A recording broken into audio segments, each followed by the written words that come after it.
So when we decided that we were going to watch the Power Rangers here, I was doing some research on some stuff and on some rumors that I heard about before. And I kind of mentioned to you in passing, and you had thought that you had heard about the same stories as me.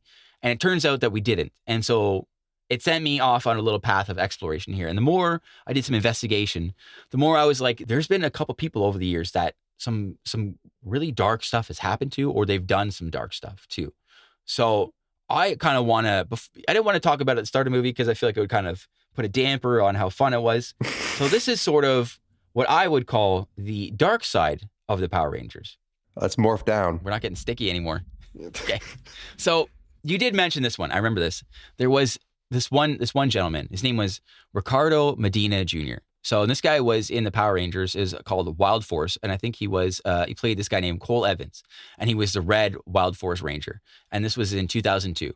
Unfortunately, on January 1st, 2015, Medina was arrested after he allegedly stabbed his 38-year-old roommate, Joshua Sutter, on January 31st. He had been stabbed in the abdomen with a, quote, Conan the Barbarian sword at his home in Green Valley. And this was in Palmdale, California. Jeez. Yeah, they called the ambulance. And this guy, he died along the way, unfortunately. So originally, this guy was held on $1 million bail and no charges were filed against him from the district attorney. And on further investigation, he was released later on. Basically, this guy claimed that he stabbed this man in self-defense when this guy tried to open the door and attack him because they had an argument about Medina's girlfriend being at their apartment. On March 16, 2017, he pled guilty to one felony count of voluntary manslaughter. And on March 30, 2017, he was sentenced to a maximum of 6 years in prison. And as of November 2020, he's been released from prison. So, I mean, like, you watch the show and you're like, damn, this dude killed somebody? That was the first thing that you mentioned. The next thing was Trini, the Yellow Ranger. The one from the TV show. Yes. She was in a car accident in 2001, unfortunately. And she died. So she was driving in a car, and the driver of the car lost control, went into a ditch, hit a rock wall, it sounds like, flipped over a guardrail, flipped over a hill, and landed on another rock. And one lady was shot out of the car, and she's like paralyzed from the waist down. Another lady was killed, and unfortunately, what happened with Trini was she suffered internal injuries after a paramedic inserted a tracheal tube into her throat, and blood began gushing out due to internal bleeding. And a helicopter arrived to take her to the hospital, but she died along the way. And so this is the other crazy part about this too, is her co-star, Jason David Frank, who's Tommy in the movie and the TV show, he couldn't be at the funeral because his older brother had died around the same time too. So here's another one. I guess while we're on the subject of the original Rangers, so Amy Jo Johnson, that was Kimberly, who played the Pink Ranger. She alleged that her and the others were only paid $600 a week for their work on the show, which included stunt work and public appearances. None of the cast received any royalty payments from reruns of the episode they appeared in. And as a non-union show, there was a lot of physical danger on the set, she alleges. And she said that while filming Power Rangers the movie, this one we watched here, she was almost set on fire during a stunt. And during Turbo, a Power Rangers movie, she was almost electrocuted. Holy. So she nearly escaped death twice, it sounds like. There's also another guy. And this man's name is apparently Skylar DeLeon or Delian. I don't really know how they pronounce his name. He was born John Jacobson, which to me already sounds like a fake name, but apparently it's not. So this guy claimed that he was a child actor and he appeared in commercials. And also, apparently, he says at the age of 14 that he was in an episode of Power Rangers as an uncredited extra in this episode called Second Chance. So this is maybe he's tangentially related to it, because I think that people have looked it up and they haven't found the name John Jacobson in there at all credited, or I don't think even they've seen Skylar DeLeon. Basically what happened was there was a man named Thomas Hawks, and he was a retired probation officer and a bodybuilder. And him and his second wife, Jackie, they owned a 55-foot yacht, okay? And in 2004, they decided to sell their yacht and set up a home in Newport Harbor to be closer to their grandchild. They put out an advertisement, and in the advertisement, this guy, Skylar, answered it. And the couple was initially cautious of this guy, but they became more receptive of him because he brought his then pregnant wife. This guy brought a pregnant wife with him, right, over to meet these people and schmooze them and whatever. So what happens is, apparently, after this meeting with them, the bodies of Thomas Hawks and his wife, Jackie, were never found again. Whoa. So they were just disappeared. And what they allege is that this guy and he had a couple friends. They hired some friends. They tied these people up to the boat anchor of this yacht and threw them overboard. Okay. Then transferred the Whoa. papers into their names and used and sold it for money. I've heard of similar stories. Actually, like very, very close to that on like Sword and Scale and stuff. Yes. Yeah. Well, that's Dell and Millar. Like that's almost a Dell and Millar kind of case, you know. Except that was the guy who had the incinerator, and he murdered Tim Bosma.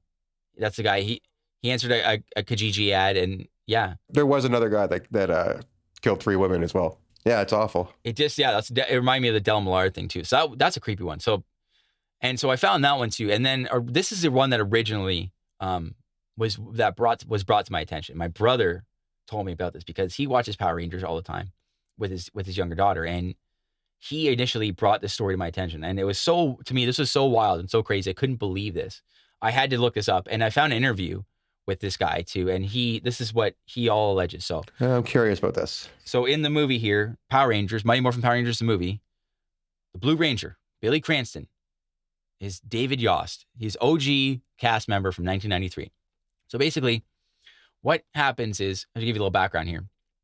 After this movie, the 4th season they go into, Power Rangers Zeo starts. And so David Yost, who is Billy Cranston, the Blue Ranger, he was stayed on as Billy in the show, and a bunch of them left the show and whatever. But his role in it changed. He became like a technical advisor to the other Rangers, okay? And then what happened was, toward the end of that season, he actually left. And his final episode, they sort of did like a chef thing in South Park where they just put a bunch of like footage together that they had, and they had someone like kind of overdub his voice for some lines. And he left, right? And so he wasn't on the show anymore. And so people were questioning him, what happened, whatever, right? And he always used to say it was just, I think it was the studio said it was because of money, and he said it was just an internal conflict kind of thing, and wasn't really ever candid about what happened. And then there was a 2010 interview where he sat down with somebody. And so this is where this gets pretty dark too. This really bummed me out because I wanted to bring this up because I thought this was crazy. I didn't want to bring it up at the start because I feel like this was going to ruin Power Rangers a little bit. So while it was originally believed that he had left the series due to insufficient pay, Yost later revealed in a 2010 interview that he had left because he could no longer handle the harassment by members of the production crew who targeted him over his sexual orientation. So according to him, he said he was apparently on set often called the F word, the homophobic slur that starts with F, Wow. by the producers, and they frequently questioned him and other cast members about his sexuality. They would bring him in. This is what he alleges, that they would bring him into the room and ask about this guy. And he left after he was apparently contemplating suicide at this point too. And they were going to shoot another movie, and he said, "I'm not doing this. I'm out. I quit the show." And he actually went to a psychiatrist for a bit, and went and did conversion therapy for 2 years and had a nervous breakdown. And then he was hospitalized for 5 years. Oh, and then he moved to Mexico. And that's like that conversion therapy is like so like just proven to make people want to kill themselves. It doesn't sound like anyone was in this man's corner, and I feel really bad for him on this. It's just and it's so weird that this would happen in Hollywood too, you know, because you're like, this is the place where you think he would be accepted the most. But I don't really know what it's like in 1993 or even what this environment was. But like, eventually, I'm pretty sure even like behind the scenes, Hollywood's a really, really weird place. Obviously, right?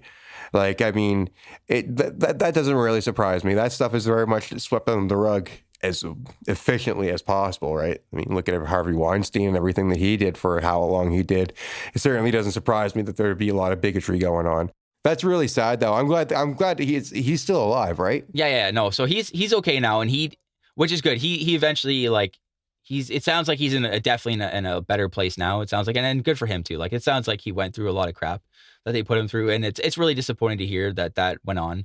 Like, anywhere really, especially especially as a kid, you're like, I love Power Rangers. This is awesome, and this garbage is going on in the background. And it's like you really feel bad for this guy that they would just beat him down mentally to a point like that where you're actually in such a dark place, you know. Like so yeah, that.